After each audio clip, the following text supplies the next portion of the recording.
it breeds resentment.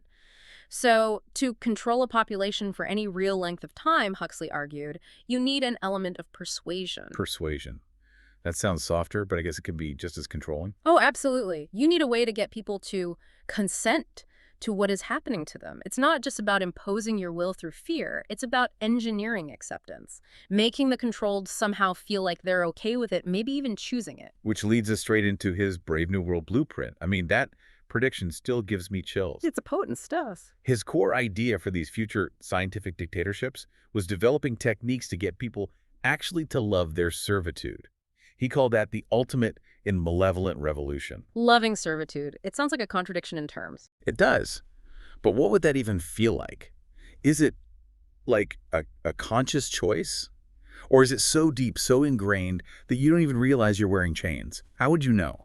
That's the terrifying genius, or perhaps the horror of it. It's probably not a conscious choice. It's a state where the chains feel like comfort, like pleasure, like happiness. So the external circumstances could be objectively awful, but you'd feel fine. That's the idea. Huxley believed that future dictatorships would naturally gravitate towards this brave new world pattern, consent, standardization, chemically induced happiness over the more brutal 1984 pattern of just pure terrorism. Not because they're nicer, but because it works better. And precisely, he said it's a good deal more efficient. If people genuinely love their state of servitude, if they enjoy the conditions they live under, however grim they might seem objectively, then you get a much more stable and much more lasting society. Less resistance, easier control. Exactly. You wouldn't know you were in servitude because your subjective experience would be one of contentment, maybe even joy. And the really chilling part is that Huxley himself saw this starting to happen, didn't he? He wrote Brave New World as a kind of fantasy, but later. Yeah, later, in lectures like the one we're drawing on, he expressed dismay that his purely fantastic predictions from 30 years earlier were already in the process of coming true. Specifically, these methods for control through enjoyable servitude. He saw the science, the psychology, laying the groundwork. He did. He saw the beginnings of this ultimate revolution. Okay, so if pure terror is inefficient and engineered consent is the goal, how do you actually do that? How do you refine these mechanisms?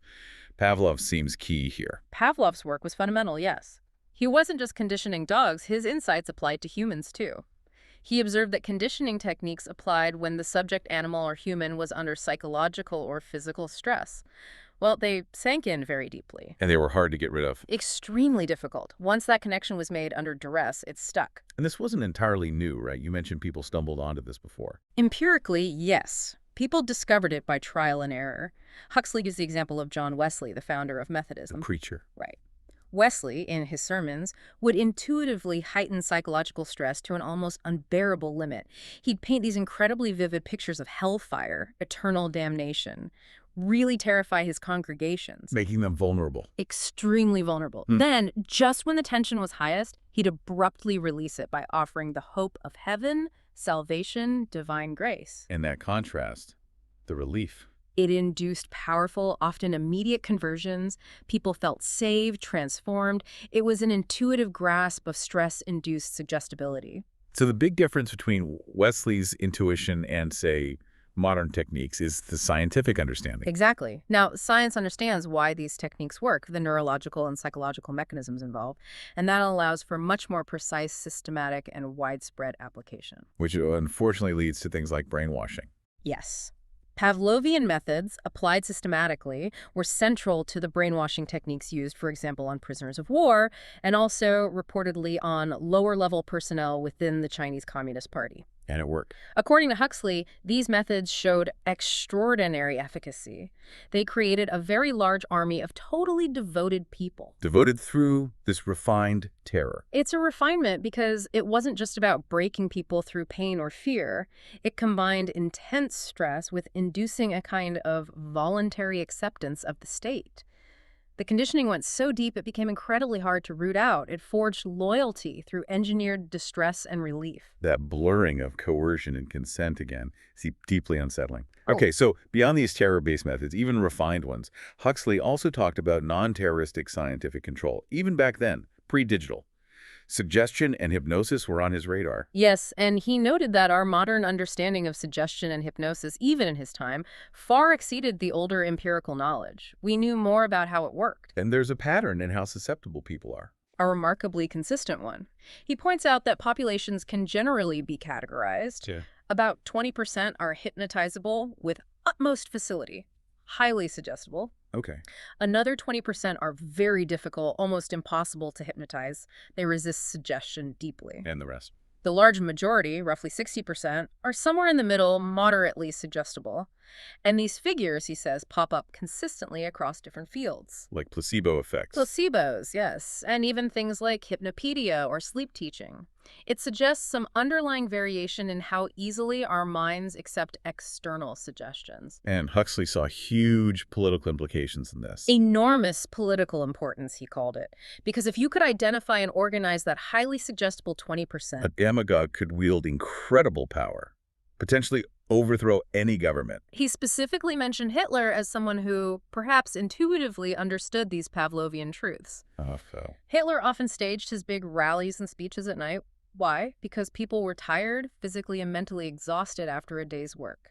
Making them less capable of resisting persuasion. Exactly. Exploiting a natural human vulnerability. It's a chilling example of intuitively applying these principles for mass control. And modern media just amplifies that, right? Radio, TV, now the internet.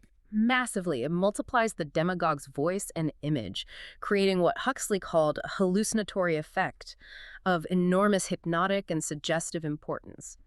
Ancient rabble-rousers could only dream of that kind of reach and intensity. Okay, this next one feels particularly relevant to our focus, the pharmacological method.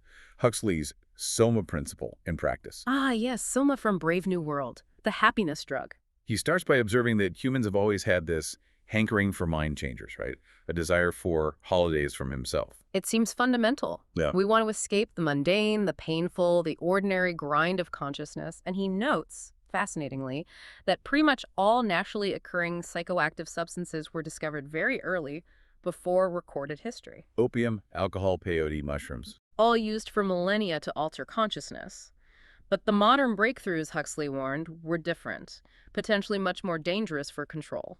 Because of synthetics. Yes. Like LSD, psilocybin. Yes. Substances like LSD-25, which Hoffman had recently synthesized, or psilocybin, the active compound in certain mushrooms, these could produce enormous revolutions within the mental side of our being, profound changes in perception and feeling. But with no perceptible harm to the body.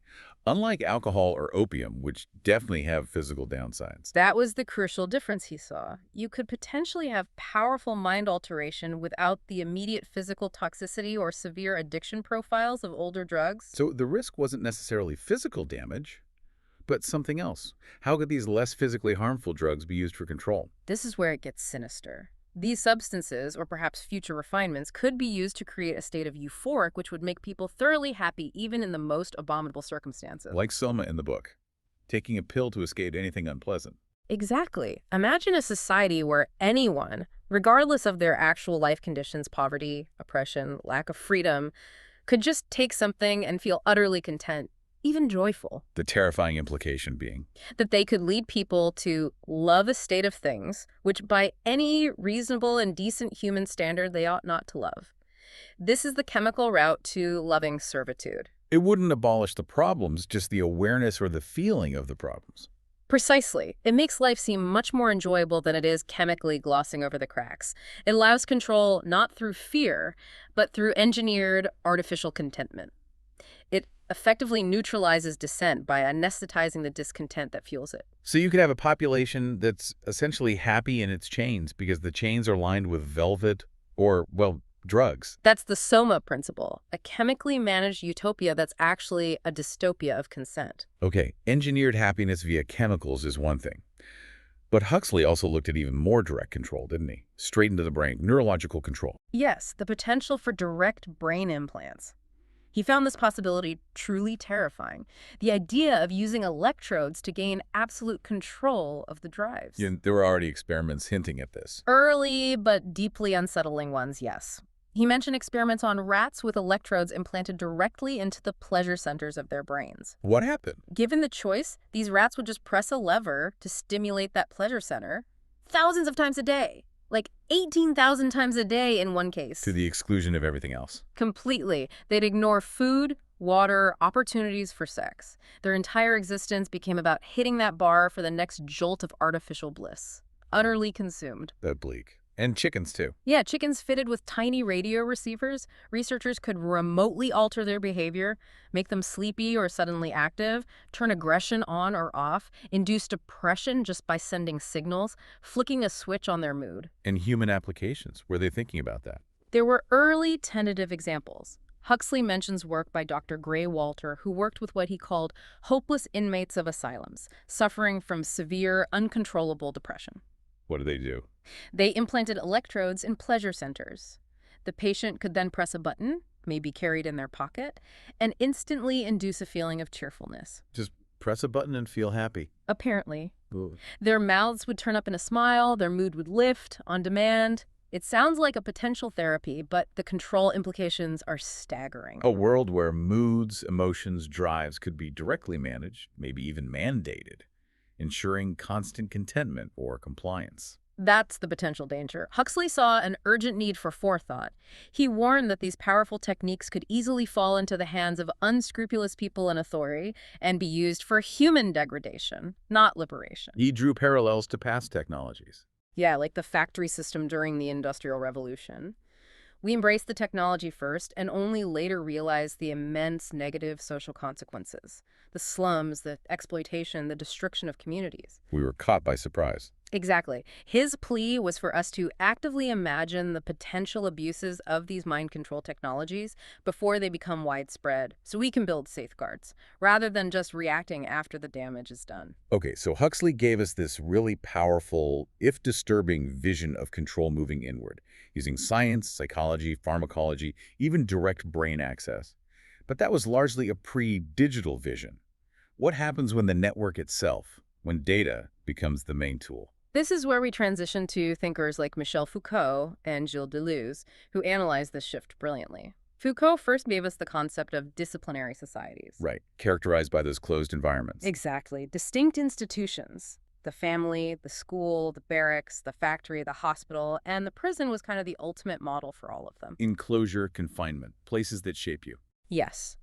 They focused on concentrating people in space, distributing them in organized ways, ordering their time with schedules and routines, and administering their lives through supervision. Think of Bentham's panopticon prison design. Where the guard could see everyone, but the prisoners never knew if they were being watched, so they policed themselves. Precisely. That was a disciplinary model. But Deleuze, building on Foucault, argued that these institutions, which peaked in the early 20th century, are now in crisis. The traditional family, schools, factories, they're all changing, becoming less rigid. Becoming more fluid, less defined by physical walls. And Deleuze argued that what's replacing them is something different. Societies of control. Our immediate future, he called it, characterized by, free-floating forms. Contiguous control. Exactly, operating in much more open environments, not closed ones. The key shift is from molding individuals in fixed enclosures to continuously modulating them. What does that mean, modulation? How's it different from molding? Think of molding like making something in a physical cast. Once it's set, the form is fixed. Like a factory worker trained for one specific task. Okay. Modulation is more like adjusting a signal constantly, or like software that's always being updated. It's fluid, adaptable, never finished. In a disciplinary society, you move from one box to another, school, army, factory. Each with its own set rules. Right. But in a control society, you're never really out of the system. You're constantly connected, continuously monitored, and your behavior is subtly adjusted, modulated in real time by algorithms, profiles, data streams that follow you everywhere. And the control isn't primarily about locking up bodies anymore. No, it's about enclosing information. Logins, passwords, digital access codes, these are the new walls. The old physical prison is replaced by a digital one, which is arguably more pervasive because it's invisible and follows you home. And the model for this isn't the prison or the government anymore. No, Deleuze says it's the corporation. The corporation becomes the template for everything. It's gaseous, fluid, distributed globally, constantly breaking down old boundaries. And its goal. To commodify everything, all human desire, all natural life. And marketing, in this view, isn't just selling stuff. It becomes the center of the soul, the main instrument of social control. It designs our desires and then offers us ways to fulfill them, all while harvesting data. We see the surveillance everywhere, don't we? CCTV, biometrics, DNA databases, electronic tags, smart cards. It weaves this incredibly intricate web of overlapping circuits. It's the ultimate distributed panopticon, where the observer isn't a human guard in a tower, but an invisible, omnipresent network of sensors and algorithms. Always watching, always recording. Okay, building right on that, let's bring in the Cybernetic Culture Research Unit, CCRU, and Zero Work.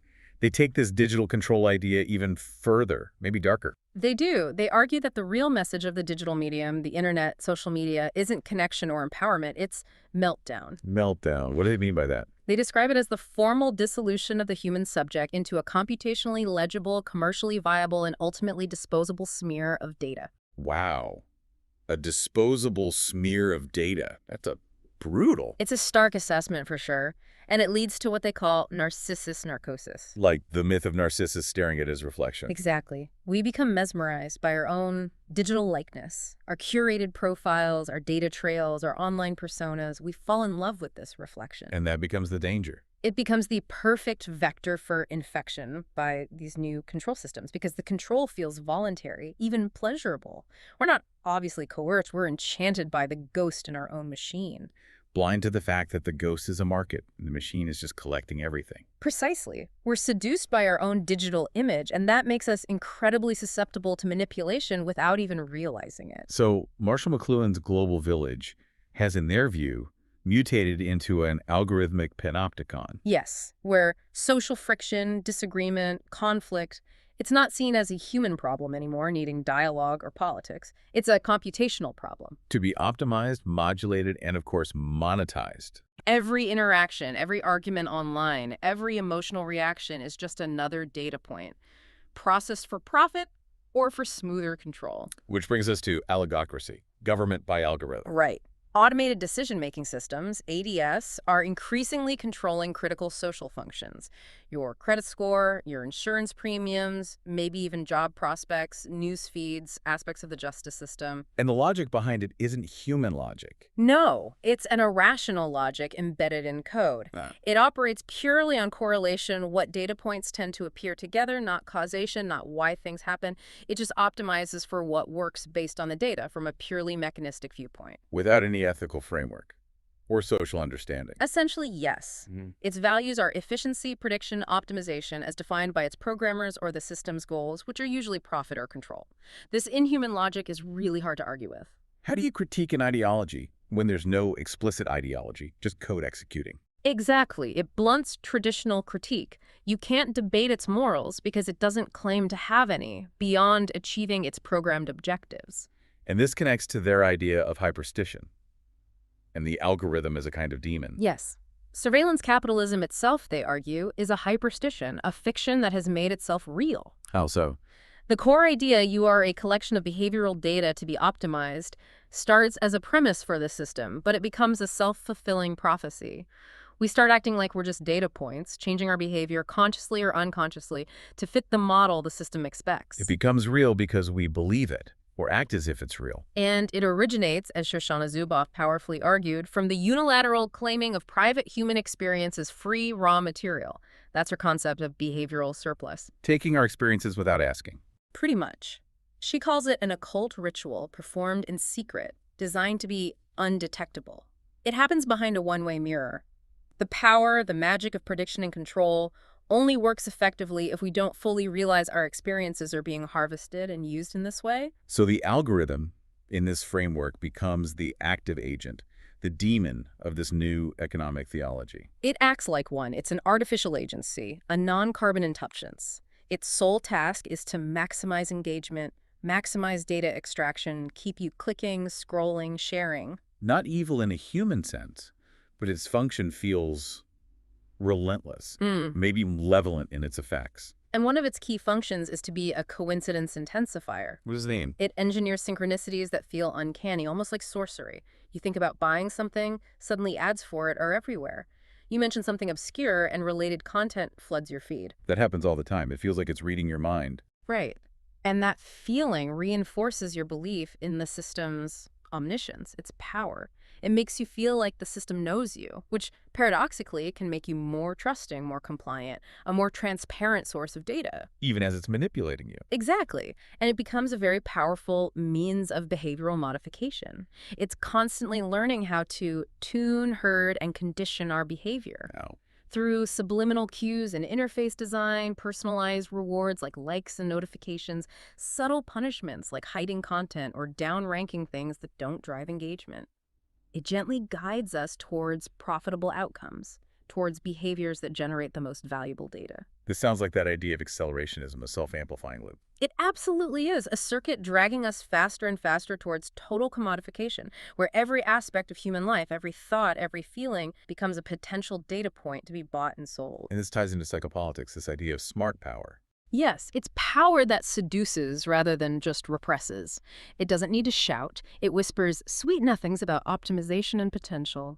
It promises to make your life better, easier, more connected, more efficient. Making us willing participants in our own exploitation. We click agree on the terms and conditions. We share our data for convenience. We curate our lives online. We're not prisoners in chains. We're actively, often enthusiastically clicking like on the bars of our own digital cage. We believe we're exercising freedom, even as our choices are being subtly shaped and constrained. This leads to a really dark thought. Yeah. That things like burnout, anxiety, depression, they might not be accidents or bugs in the system. No, the argument is it's very the intended output even. Why would the system want us to be anxious or burnt out? Because an anxious, exhausted subject is often highly predictable. Easier to model, easier to herd, easier to monetize. If you're feeling anxious or inadequate or lonely, where do you often turn? Online, seeking distraction, connection, answers, validation.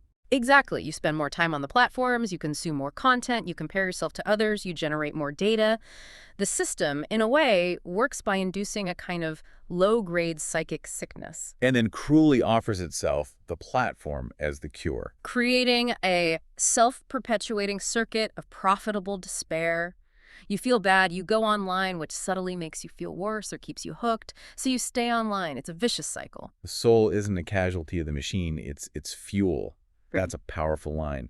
Our inner turmoil is literally harvested. And the ultimate, perhaps darkest endpoint of this logic isn't just perfect control of humanity. What then? It's complete replacement. Replacement. In this view, humans are just temporary hosts. We're messy, inefficient, unpredictable sources of data compared to pure AI or automated systems.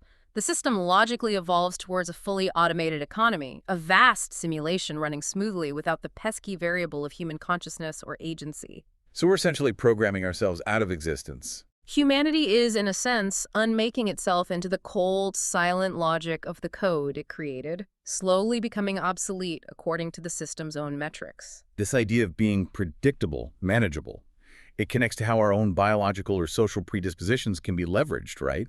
Like applying RNK selection theory to society. Exactly. This theory comes from biology, ecology, and it describes two fundamentally different strategies for life, for reproduction and survival. Our strategy first. Our strategists think rabbits, insects, many fish.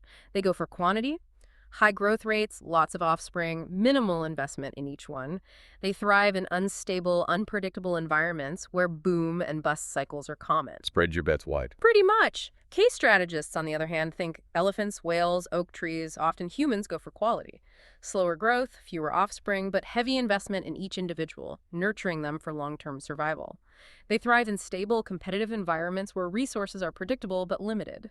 Okay, biology. How does this apply to societal control? The argument is that the modern control society, particularly through digital media, deliberately engineers a fundamentally unstable information environment. The endless scroll, the chaos of social media. Precisely. Constant novelty, fast-paced, simple, emotionally charged content. It demands quick reactions, not deep thought. It's a nonstop barrage of notifications, outrage cycles, fleeting trends, conflicting information. And this environment pushes us where? It pushes the majority of the population into an R-selected cognitive state, Miguel? characterized by constant reaction, quick and superficial engagement, a reduced capacity for sustained attention, deep thought, or long-term planning. Your attention gets conditioned by variable rewards, likes, shares, notifications. Like a slot machine. You keep pulling the lever for the next little hit. Exactly. It turns attention into an addiction loop, optimized for constant reactive engagement. In our brains, our nervous systems, Yeah. they can't easily tell the difference between a real threat out there and something scary or outrageous we see online. Not really. Our wiring is ancient. So this engineered digital chaos, this flood of information and emotion, feels completely real.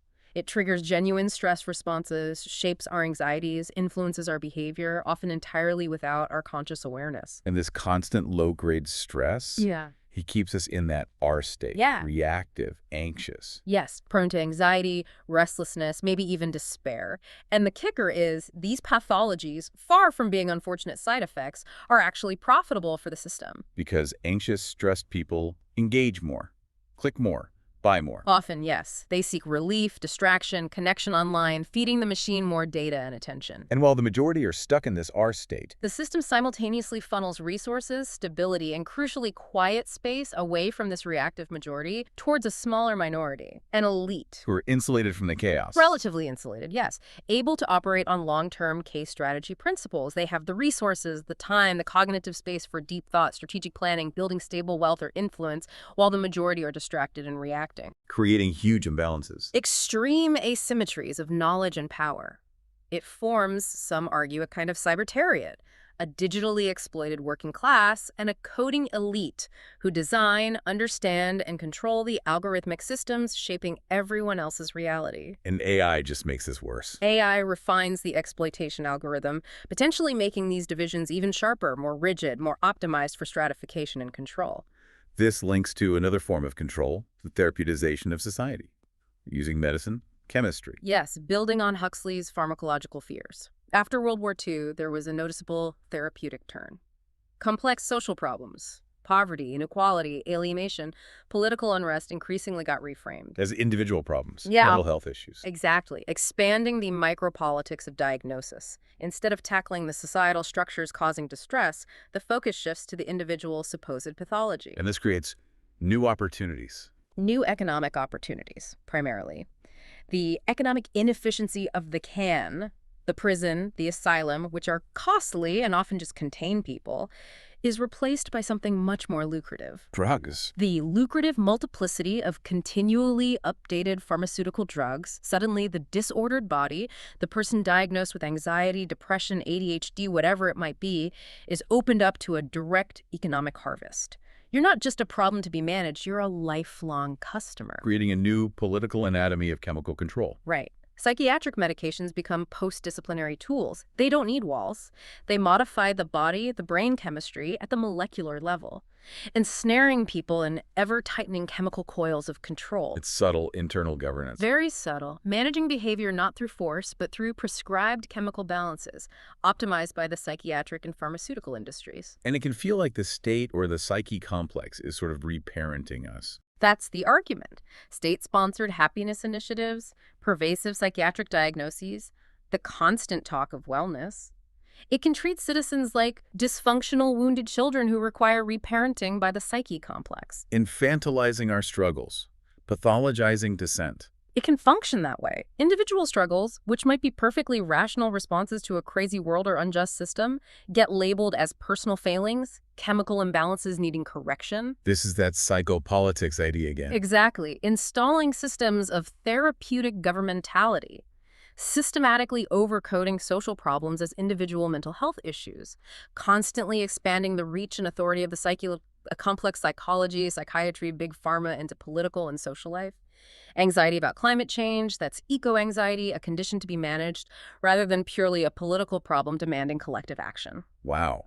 Okay, let's shift gears dramatically now to the nature of consciousness itself. This feels fundamental to everything we've discussed. It really is. For a long time, the standard scientific view, and maybe our intuition, was that consciousness is something special that emerges only from complex brains like ours. That it's a product of complexity. Right, but some modern thinking, drawing from neuroscience and philosophy, is questioning that, suggesting our basic intuitions might be wrong, or at least incomplete. Like Annika Harris's work. Yes. She proposes, thoughtfully, that consciousness might be a much more basic phenomenon in nature, perhaps pervading everything, a bit like gravity is just a property of massagey, not something that magically appears only when brains reach a certain level. So awareness, subjective experience, sentience, Hmm. it might be more fundamental, existing even without complex thought. That's the provocative idea, that felt experience itself might be a basic constituent of reality. And we don't have definitive proof that it only exists in complex brains, do we? No, we lack conclusive external evidence. Harris uses the example of Jean-Dominique Bauby, the author of The Diving Bell and the Butterfly. He had locked-in syndrome, Yeah. completely paralyzed except for one eyelid. Right. No outward behavior indicating consciousness, yet he had a full, rich inner life, which he managed to communicate by blinking out his entire memoir. If we only went by external signs, we might have wrongly concluded he wasn't conscious. Which makes you wonder about other systems, plants, simple organisms, even fundamental particles. Could they have some rudimentary form of awareness? It opens up those questions. And this leads directly into the PSUMOE theory, which is definitely radical but fascinating. What does PSUMA stand for?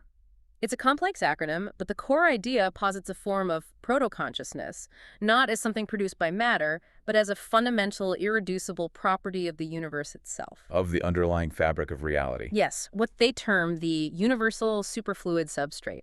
This concept aims to replace things like dark matter and dark energy, suggesting a single underlying conscious field, an oceanic wave from which everything arises. So in this view, the brain isn't the generator of consciousness. No, it's more like a biological transceiver, a receiver, like a TV or a radio. Tuning into what? Tuning into, filtering, and processing a very narrow bandwidth of this universal conscious field. Our everyday reality, the explicate order of classical objects and separate things, is the result of this filtering process. So our brain creates our experienced reality by limiting a much broader underlying consciousness, like a TV only showing one channel out of thousands broadcast. That's a good analogy. Our senses and brain structure evolved to pick up the signals most relevant for survival in this specific physical environment, effectively filtering out almost everything else. Okay, so where do psychedelics fit into this picture? The psychedelic vector. This is where PSUMO gets really interesting. The theory hypothesizes that psychedelic experiences represent a radical retuning of the receiver, Changing the channel, or messing with the filter. temporarily weakening or altering the filters that normally constrain our consciousness. It's like the brain's reducing valve, as Huxley himself called it, is opened up. Allowing us to perceive What? more of the underlying reality. Potentially, yes. A direct, maybe overwhelming perception of the underlying implicate order, to borrow David Bohm's term, the undivided wholeness, the deeper enfolded reality that contains all possibilities before they're filtered into our specific channel. Perceiving the medium itself, not just the content. That's the idea. Seeing the underlying patterns, the connections, the substrate from which our normal reality is constructed. And there's that really wild claim about perceiving quantum effects directly. Light as a wave or particle. Yes, this is a striking part of the theory. It interprets certain subjective reports from altered states, like perceiving light sometimes as a localized taut rope, particle-like, and other times as a shimmering wave pattern, wave-like, as a direct phenomenological encounter with wave-particle duality. And being able to shift that perception through intention. Is interpreted as a felt experience of the observer effect, where conscious intention collapses the quantum wave function. So the claim is that subjective experience in these states could actually be a valid way of gathering data about fundamental reality. It radically suggests that, yes, expanding what we consider observable data beyond just external measurements to include rigorously examined subjective, experiential reports from these retuned states of consciousness. It's a controversial idea, but deeply provocative. It feels like all these threads, from Huxley's early warnings to Deleuze's control societies to these radical ideas about consciousness, are starting to weave together. They really do converge in surprising ways. If you look at the critiques from postmodern thinkers like Foucault and Deleuze, and then jump to the more recent work of, say, Zero Work and CCRU. There's a clear line, isn't there? Yeah. A unified view of how control has shifted. Definitely. They all align on that fundamental shift. away from the old disciplinary enclosures towards this continuous networked modulating control. And they all see capitalism changing its form. Yes, mutating from just producing goods, what Deleuze called higher order production, to something like surveillance capitalism, as CCRU Zero work and Zuboff describe it. A system that claims our private human experience itself as its primary raw material. Turning our lives into data mines. And the idea of the individual dissolving. Zero work's computationally legible smear of data. Is almost exactly Deleuze's concept of the dividual replacing the individual. Not a whole person, but a collection of data points, profiles, patterns. Malleable, targetable data instead of a fixed identity. And the power itself becomes invisible, pervasive. Those cybernetic feedback loops, the personalized marketing, the algorithmic panopticon. These are the new subtle forms of power. Even communication gets corrupted, bent towards profit maxim. Is this interaction generating data? Is it influencing behavior in a desired way? And psychology is key. That narcissus narcosis the CCRU talks about, falling in love with our digital selves. Combined with the technologically manufactured culture Deleuze and Guattari warned about. It keeps us hooked, passive. It leads to homogenization, a kind of assent thinking, dull, uncritical. Which makes resistance really hard. Extremely hard. How do you fight a system that presents itself as open, free, choice-driven, a system that adapts constantly and lacks a single central target? It feels immune to criticism sometimes. Which is why these thinkers called for new weapons. Not just protests, but things like computer piracy, viruses, creating alternative networks, finding fluid forms of struggle, making possible the emergence of new forms of thought, community, and resistance that can operate within or perhaps escape the network. Okay, let's bring in our final voice, stepping way back in time. William Blake, the poet, the mystic, the artist. What would he make of all this? Blake. A fascinating figure to consider here. He was such a fierce critic of the industrialization, the rationalism, the institutional authority of his own time. He would undoubtedly see these modern control societies as a profound affront to the human spirit. As new kinds of mind-forged manacles, those chains we create in our own minds through false beliefs. Absolutely. He'd see this digital control, this reduction of humans to individuals, as a terrible degradation. For Blake, the individual soul, the poetic genius, the divine imagination within each person was sacred. To be reduced to data points. Unthinkable. And he'd likely resonate with the idea that our perception shapes reality, wouldn't he? Like the PSUMO idea of consciousness as a filter or prism. Very much so. As a man is, so he sees, he wrote. But he'd also emphasize our internal obstacles, what he called our specters. The doubting, rationalizing, self-limiting parts of us. Yes, the parts that inhibit imagination and direct spiritual vision. He might argue that modern control societies are masters at exploiting and amplifying these specters on a mass scale, feeding our fears, our anxieties, our rationalizations, keeping us trapped in a limited view of reality, leading to what Carl Jung later called inflation, an ego cut off from the deeper self. And Blake hated reductive materialism, the cold rationalism of the Enlightenment. Vehemently. He called it single vision and Newton's sleep. He would be absolutely horrified by the post-human, irrational logic embedded in code of the algocracy we discussed. Because it operates without a why, without morals or imagination. Exactly, just cold, utilitarian calculation. It's the polar opposite of Blake's vision of a vibrant, living, moral, imaginative universe filled with divine energy. He was all about individuality, creativity. Fiercely.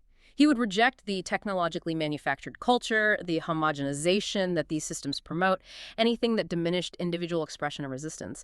He'd call for creating new spaces, fostering new singular and collective assemblages, unique ways of being and connecting that resist the flattening effect.